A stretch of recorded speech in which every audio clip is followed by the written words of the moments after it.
Howdy, welcome to Grand Prairie, Texas. This is Ranger, self-appointed water parks correspondent for In a Loop.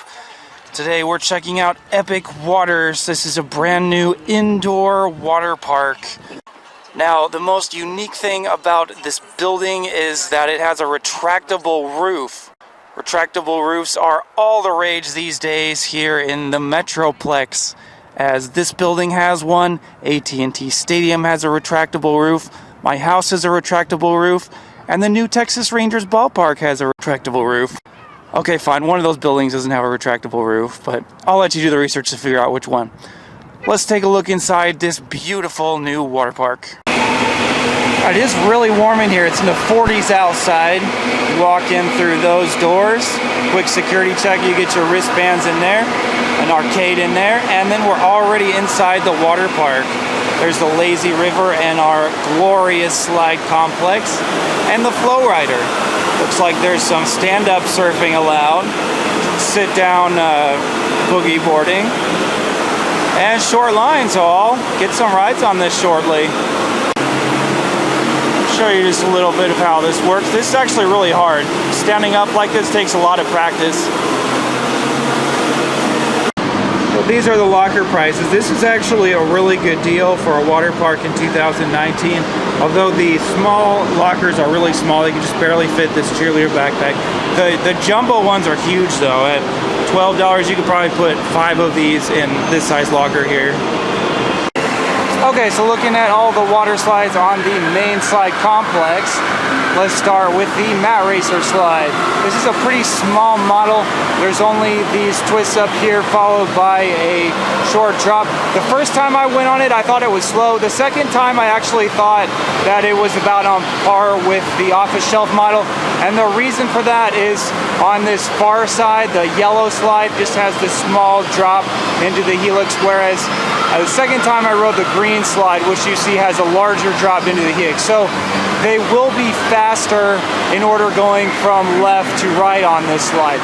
I'll go ahead and edit in the name of this slide and all the other ones that I'm going to show you so you see what all the rules are. Next up are the speed slides at the top of the complex. These are maybe 50 or 60 feet above the ground. The first is this purple slide. This is a traditional entry speed slide. It's relatively smooth and decently fast, although it's not the highest thrill factor of any of these I've been on. The yellow slide on the left is a looping water slide. These are pretty rare these days. The only other set that I've been on was in Baton Rouge this summer, and this one not quite as fast, but it's a lot smoother. I didn't get roughed up on my back at all. There is a weight restriction. I think you have to be 100 pounds to ride this, so your smaller kids probably not going to be able to ride this.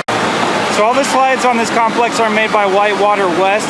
This might be the best of all of them. This is the Yellow Jacket drop. You get a pretty sizable drop into this half pipe, I guess. Half pipe. And so then you'll go up this ramp and then go down the backside.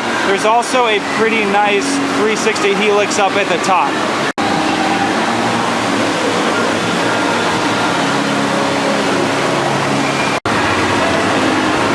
Yellow Jacket drop is of course a tube slide. You can ride by yourself or with a second rider. Got lucky to get one going down. So the second tube slide in this complex is this green and blue one right here. There are a couple of these domes. These are pretty unique.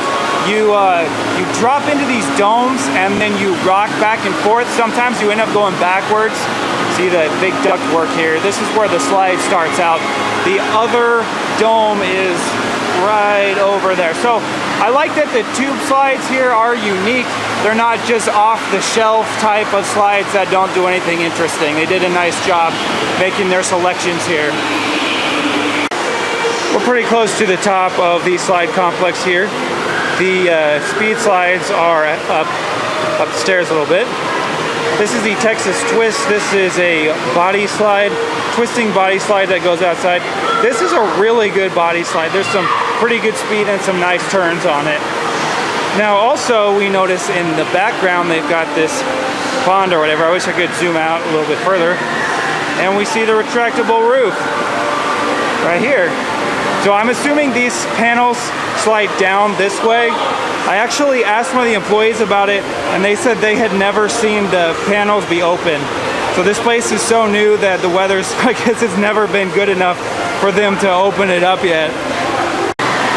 Underneath the main complex facing the front, here's a pro tip. The body slides and the mat racer slides all finish this way and end up here.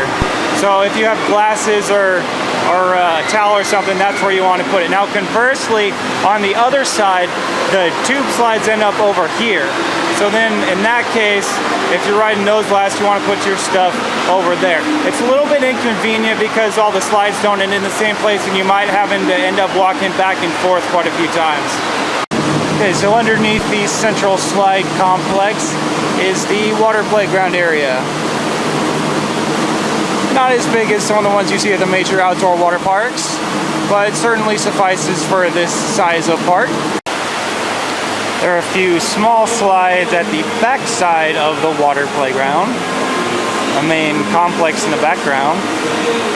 Well, this lazy river, of course, goes all the way around the central part of the water park.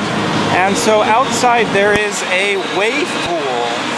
So I'm sure this has seasonal operation. Of course, with it being 40-some degrees outside, they're not going to open it today. Well, here's some of their food and drink prices. Really not too bad for this type of place. $6.25 for poutine. I might have to try that. So this is the first poutine I've ever had, so I don't really have anything to compare it to. Sort of an odd combination with the gravy and the French fries. I must say the French fries themselves are pretty freaking good, though. We'll do a quick walkthrough of the arcade, starting with this Jurassic Park ride. It looks like the stuff they have is all modern and up to date, which is good, and you certainly would expect being a brand new facility. Some skee-ball, Typhoon, Aliens, Armageddon, grand piano keys, and some motorcycles. So we go your classic basketball shooting games. We saw this at IAPA. You try to bounce the ping pong balls to hit all of that stuff. That's a fun game. So Wheel of Fortune type game. Not really sure what that is. Probably one of those games you can never win. So other giant wheel, giant Space Invaders, world's largest Pac-Man. And then they got a ticket redemption counter as well, so you can get some junk with all your prizes. Hooray! Here's a look from outside the building. We'll finish with some closing thoughts. The best part about this place is the operating times. They're open virtually every day of the year, and they stay open till 8 p.m. on most nights. The entry fee is only $35, which is a good deal compared with similar attractions, and access to the Flow Rider is a premium at this price point. The slide selection is really good for a park of this size. There's a great mix of body and speed slides. This is a really good place for teens and tweens, but I didn't feel like there was much to do for smaller kids. Most of the slides were in the medium to more intense group. I would plan on spending about 2 to 6 hours here depending on what you're trying to accomplish. And also the park is really small and they probably sell out a lot of weekends, so it may be necessary to pre-buy tickets. That's all for today. Thank you for watching this review of Epic Waters Indoor Water Park in Grand Prairie, Texas. Be sure to subscribe to our channel In the Loop to see all of our great content. Myself and Hyde recently went to Dubai, so check out all of the videos from there. I'll see you on the midway. This is Ranger signing off.